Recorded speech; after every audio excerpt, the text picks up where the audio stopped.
If you know me, what is my limit? 1 beer. I will drink 1 beer. Because if I drink 2, guess what I'm going to do? I'm going to drink 100. I quit playing music. I love playing music. You know why I quit playing music? AJ, because I could not. Because naturally you go play bars and play parties. That's what music people do. And I would never play in a praise and worship band again. I said to God, sorry. Now, if he sees moves fit, that's not my calling. But I would rather play with a bunch of drunks as play with a bunch of prima donna praise and worship people.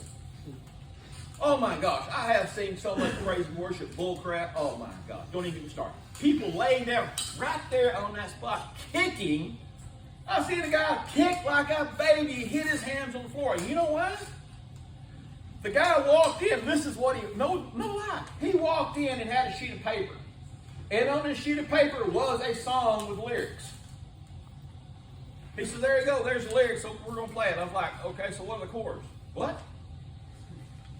You just can't figure it out by looking at the words? Yeah, that'll work. We're a bunch of idiots already. We dang sure don't know what to play. We don't know how to even read music. So if I don't have the chords, I don't have nothing. And he's like, well, y'all can't figure this stuff out.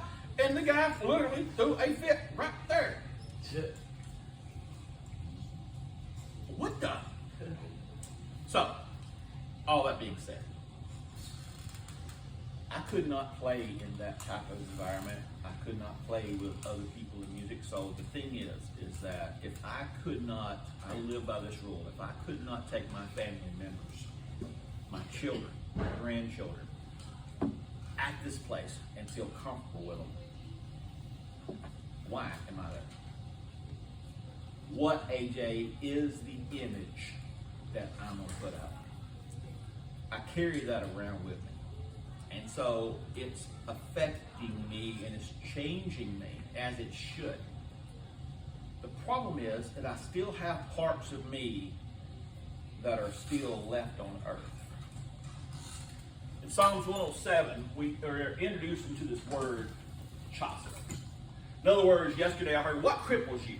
What holds you back? What holds you down? What keeps you from being what God wants you to be? And I'm going to start backwards because, as I've told you, in a Hebrew word, the first one is how you get there. The last letter is the end result. Okay? And I'm going to make it simple as I can. This word right here, this letter right here, is called kaf. And what it does, it represents, there is a kaf that looks like this. It represents a cup or a palm, the hand. It represents basically the hand of God. Okay?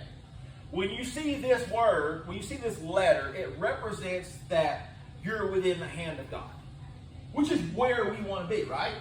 We want to be within, because what are the benefits of being in the hand of God?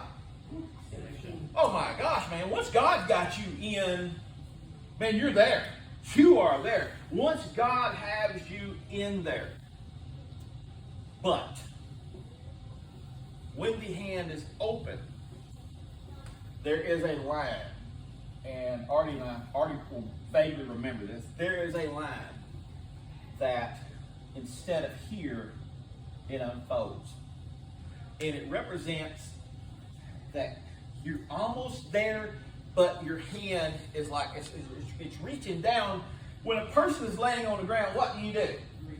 You're reaching down below your level to pick them up. It represents the hand of God reaching down to pick you up. But the problem is that He is reaching down below your level. In other words, you have 1 foot in this world, and you have 1 foot in this world. It represents you being in 2 worlds. The problem is that God cannot tolerate you being in 2 worlds. God is a jealous God. Anybody ever had a jealous boyfriend or girlfriend? If you ain't, then you ain't experienced life. Once you experience jealousy, oh my gosh. I've known so many guys, my wife would let me go. Oh, you punk. Go on.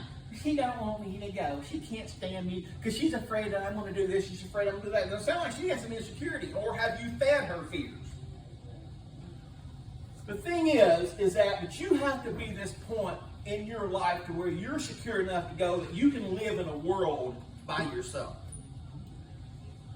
When I look at this word chazik, it means a secret place. It means obscurity. It comes from this word chazek, which means cup. It is a conscious restraint, a holding back, or you're sparing something. It basically means a weakness for something you like to do. Now you got to ask this question, why have I looked at this word? Because this word is basically what points out where you're at. And I'm going to explain it to you. Remember, the thing is that the weakness for something that you like to do is this foot that's still dragging behind. It's what's holding you back from where you want to be. There's a thing in your life. There are several things in your life, Eric, that is keeping you where you're at. And I'm going to start on this. The focal passages are 10:13. All right, listen to Psalms 107. And there's some cool things in this. It says, "Oh, give thanks unto the Lord, for he is good, his mercy endureth forever. Let the redeemed of the world," phrases, "let the redeemed of the Lord say so. For whom he hath redeemed from the hands of the enemy, and gathered them out of the lands from the east and from the west, from the north and the south. They wandered in the wilderness in a solitary way. They found no city to dwell in. Hungry and thirsty, their soul fainted in them. Then they cried unto the Lord in their trouble, and he delivered them out of their distresses.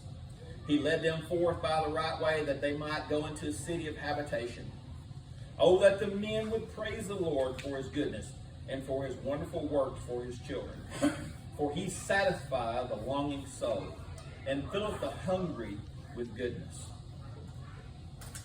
Sounds like a perfect thing to be in. It sounds like a place, man, where God is going to take you in. God is going to take care of you. God is going to have things. You've got it. God has got you. That's where I want to be. That's where I want to exist. But there's always this caveat, isn't there? There's always, but,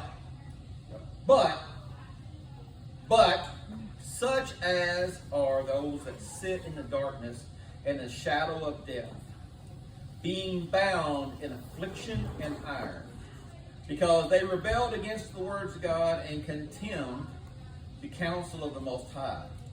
Therefore he brought down their heart with labor. They fell down, and there was none to help. Then they cried unto the Lord in their trouble, and he saved them out of their distress. But I'm going to go back to verse 10. Such as those, basically, that sit in the darkness and in the shadow of death, being bound in affliction and iron. These are the two things that cripple you. The afflictions and iron. What they're talking about is the two methods with which we are held back. We're held back by physical restraints. You can say that I want to go do these things.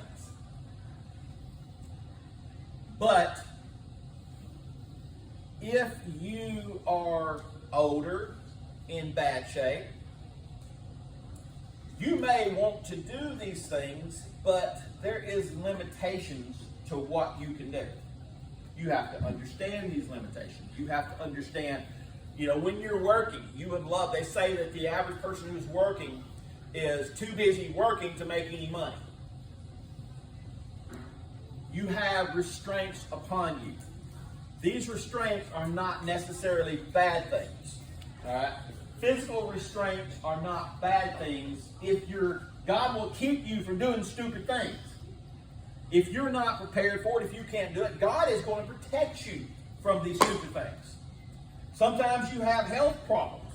That's not the hand of God. What we're talking about is those that are in darkness. He's talking about those that are in sin. Those that are troubled. Those that are having these hard times because of decisions that they made. That's what we're talking about. That's what we're talking about and why they're in these situations. If you're living a good life, the thing is that Paul, all these different people in the Bible, they went through troubles and troubles didn't bother them. I'm sick. I'm bound in prison. You didn't hear Paul when he's in prison say, man, God, this sucks. You rejoice. He rejoiced in it. It's your attitude. What I'm talking about, though, is your secret sin. And he talked about the two things. You're bound by affliction, or you're bound by iron, or you're bound by affliction and iron. So basically what you've got is the afflictions is, David said, because of my sin, even my bones, my marrow is sick.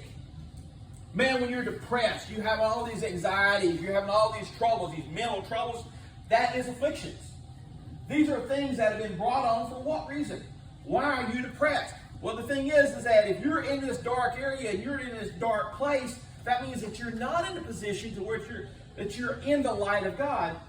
You are bound by either the afflictions or things that are holding you down, the oppression, all these things that are on you, that are attacking you spiritually, or you have physical. You have basically, this is iron. Iron is representative of authority in your life. The story goes about the taskmasters in Egypt. When God's people would rebel, what would God always do?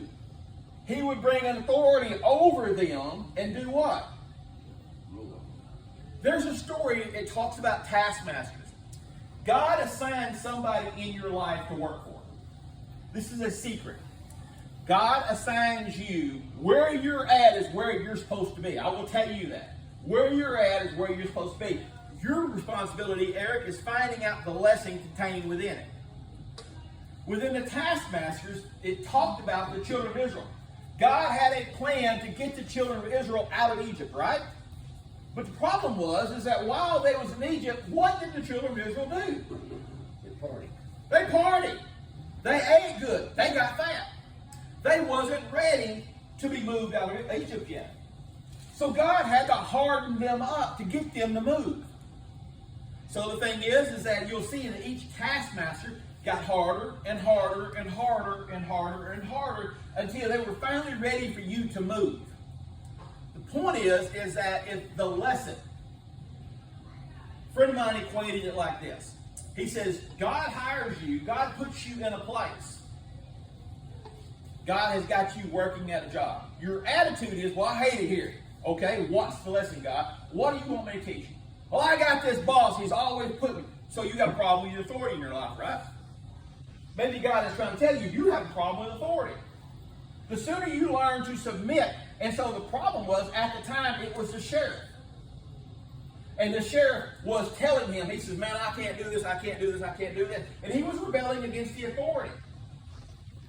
He understood that, he finally understood, because somebody told him, said, man, God has got this guy over you because you won't submit to authority. You have to be in charge. He says, the sooner that you submit to authority and say, look, you're my authority, I want to do what you tell me to do. This is what you want me to do, I'm going to do it. Even though I think it's stupid. Guess what you just did? You still rebel. You're still telling your boss that his ideas are stupid. I had got to the point at Custom Auto where I told my boss, I said, dude, look, I don't care. If you tell me to put on a bikini and go stand on top of this building, and if you want to pay me, I'll go put on a bikini and stand on top of the building. Pay me. I don't give a crap. Just pay me. I'll stand on top of this building. I'll turn that sprinkler on. Matter of fact, I will eventually have me a recliner up there. Or one of them little chairs, and I'll set it just perfectly, and I'll sit out there. I'll get me an umbrella. And I'll get paid stupid money to sit on there with a sprinkler on. Okay. I'll get bored. I'll get me a book. You will eventually get tired of paying me because I've learned to enjoy myself where I'm at. So what happened was, he says, so what do you do when you got a boss that you don't like, you got co-workers? You do what? You quit. Because God has got you, God is trying to teach you something. What happens is at the next job you go to, guess what you have? The same problem, but you're going to find the next place you go to is harder. Taskmasters. If you don't submit to your first taskmaster, God's going to make the next one harder. So what do us stupid people do? Quit.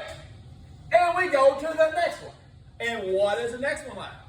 So our first job, we lasted 3 years. Second job, we lasted 2 years. 1 year. And now we're done in the months. Before long, we quit before we show up. Why? Because we don't want to submit. I wanted to quit my job at Custom Auto. Wanted to quit. God says, am I done with you? Did I tell you to quit?